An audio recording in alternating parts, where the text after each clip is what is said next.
I gotta hand it to you guys. I come to you with an It's the Program emergency, and you guys deliver. And so begins a new wave of outros that'd probably embarrass you if not for their anonymity. But the small bit of personal embarrassment you may endure from providing an outro will work towards good butt-kicking karma in the long run, so all you holdouts should send me one too. Comment time. Jong4TV writes, "Bad thing, didn't want someone record type everything say at the end each of this show on Open Offical, then post on youtube.com and add music with the audio swap feature on this website. On can do that rather than record me say the words." I have no idea what you're talking about. Can one of you guys help me out here? I mean, as far as I can tell, and I've pored over this comment like 10 times, there is actually no information one could possibly pull from it. And I've read some whoppers of badly typed comments in my time. Jong4TV, I apologize, but you clearly operate at a higher level of intelligence than I. Forgive one of such inferior intellect, and if you could, please type your next comment using my clearly subordinate grammar and vocabulary, if you don't mind.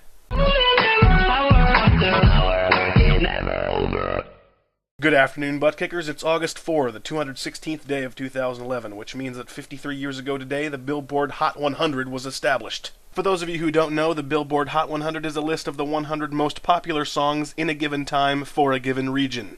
For the artists, it tells them if they are certifiably better known than someone else, and for the listeners, it provides them with an efficient way to tell how conformist they are or could strive to be. Honestly, I think a more informative list would be a list of 100 songs that are actually good. Because we, the upstanding cynics in our world today, know full well that if something is popular, then it cannot possibly be good.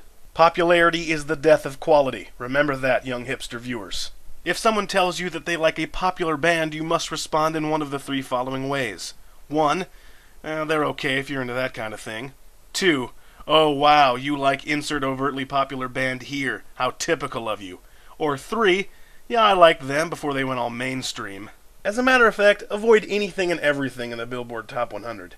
And do ignore the obvious fact that every other single nonconformist hipster in the world listens to the same esoteric music you do, despite that neither you nor they would admit to it.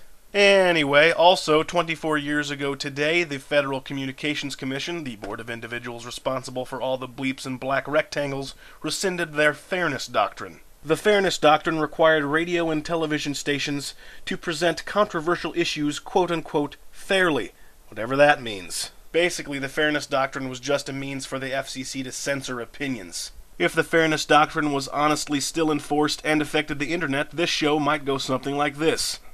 Good afternoon, butt abiders. It may or may not be August 4, depending on your culture, the maybe 216th day of maybe 2011, which means that maybe 67 years ago today, Jewish diarist Anne Frank and family were captured.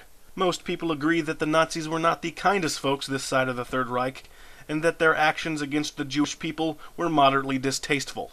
On the other hand, the Jews did have the audacity to think they deserved to exist, which is admittedly outrageous. Thank goodness for no fairness doctrine. Also, I'm against gun control, and if you don't agree with me, you're an idiot. Yeah, what are you going to do about it, huh? Yeah, nothing. Until tomorrow, he's Griff, and he's still talking.